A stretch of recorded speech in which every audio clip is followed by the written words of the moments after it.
Hello everyone, video for a PSP game that quite a few of us have been waiting for a while, probably since the end of last year when it was announced. Came out of the blue, lovely g.rev logo there, kind of says it all really.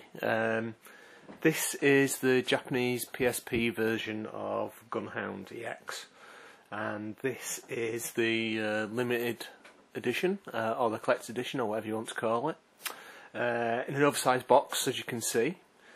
Just for a size comparison, I've actually got a PS3 game there, so you can actually see how it compares size-wise. And in this part of the video, I'll just kind of take you through what's actually in the box, and we'll go into the game in a little bit more depth in next part, really. So, without further ado, let's have a look inside. So, as you can see, really kind of quite nice artwork on the cover there. Mech that you actually play in the game as well on the characters, and there's the side of it, and also the reverse. And let's have a look what's actually in here. So yeah, cardboard divider there. And here's the actual familiar sized Psp Case. Some really quite nice cover artwork on there. I've stuck some photos on the beginning of this video so you can actually see that. And there's the actual UMD itself. And here's a manual. It says reference on it.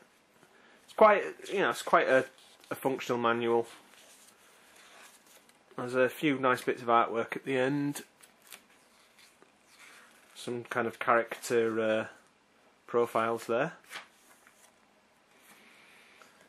and this is the meat of the actual special edition itself, really. And as you can see, it's the perfect soundtrack, and a couple of nice bits of artwork on there. This was actually billed as having a mini art book in it, which I'll show you what that is in a minute. So there's the actual soundtrack itself. It's quite cool. The game itself's got a very good soundtrack, so it's a nice kind of a nice extra to have, really.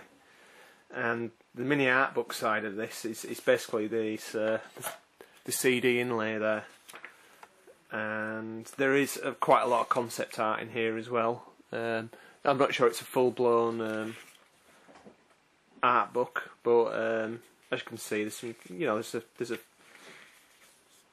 a few bits in there. It's quite nice. So that's what you actually get in the package itself, and yeah, I'll now kind of give you my thoughts about what I actually think about the game. Okay, so there we go, Gunhound.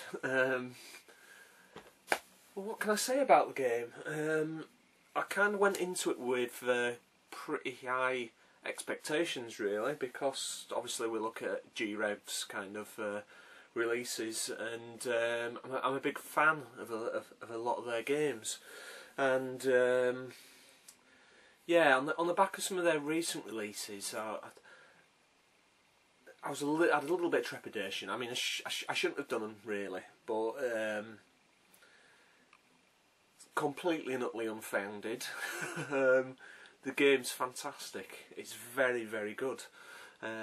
If you like Assault Suits Vulcan, or Assault Suits Lenos, or basically any of those kind of mech games, like Wolfhound, stuff like that, you're going to be very, very happy with the game, because it is kind of like run and gun. It's part shooter, very much in the tradition of those 16-bit mech games,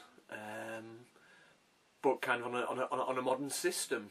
I certainly think it's one of the better looking PSP games. Interesting, we've seen some of these kind of quality titles at the end of the PSP's life, really. It's criminal this game's never going to get a release in Western, in the West. I mean, potentially they could release it as a purely download release, which I think would be a good release. Actually, it'd be a very good release. I'm just glad I've got it on a physical copy, really. And it's one to look out for. It's certainly not the most expensive title out there if you just go for the standard edition.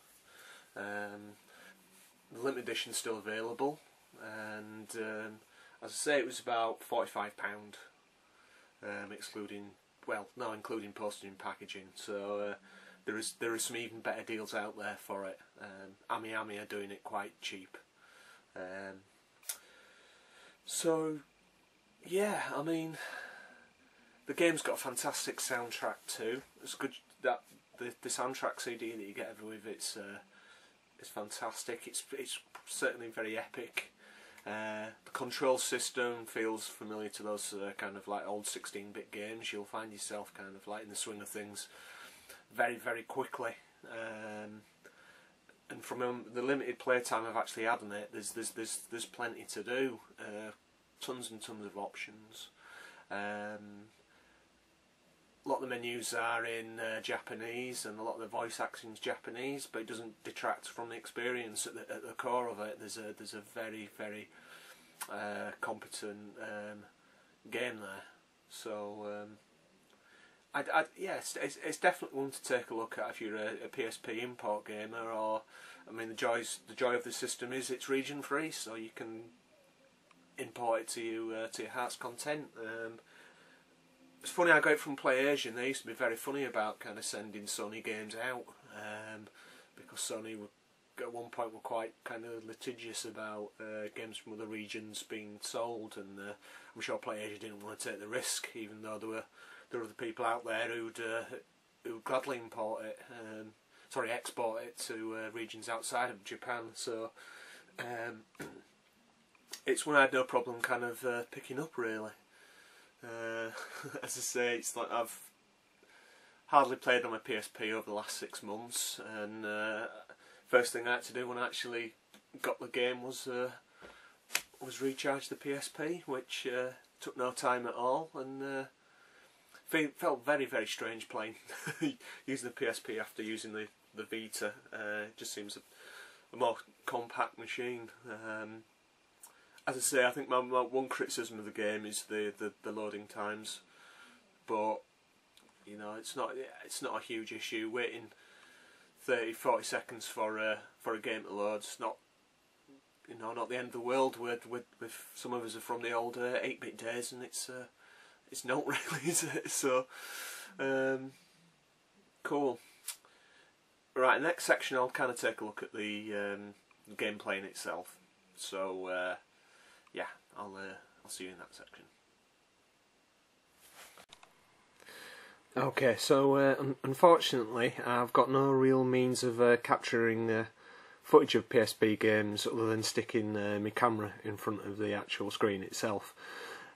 Really sorry about this. I am hoping to kind of sort out some kind of adapter to output this properly, so I'll be able to record some footage, but you'll get an idea with this anyway, and I can do a proper running commentary. So this is the main screen, and I'll start this up. As you can see, you've got your game start options. You can continue from where you left off before. Simulator mode, not quite sure what that is. Mission mode, that means you can just select any mission that you've already completed. Some customise options, and just some general options as well. As you can see, the main screen itself's pretty much English language. So let's start the game. See if I can remember the controls. You can see my face there in the reflection as well. We've got a map screen here. So I'll select mission 1.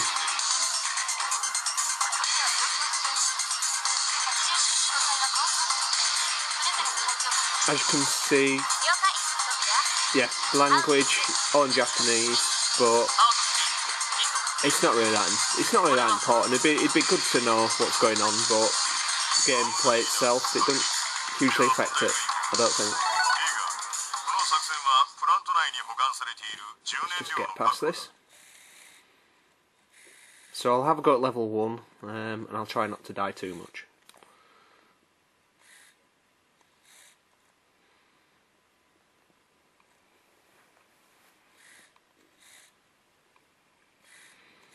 He's loading away.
You can see how crap I am at this game. It's a bit tricky kind of trying to balance this and do record as well. As you can see, you've got missiles, you've got rockets, you've got all sorts. It is very good.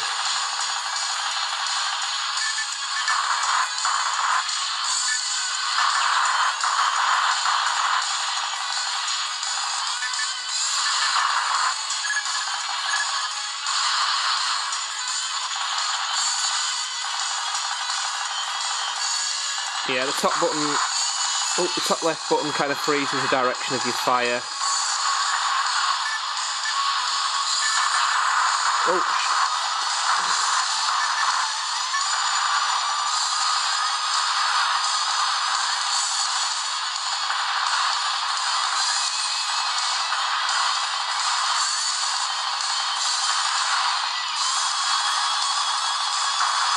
oh, crap.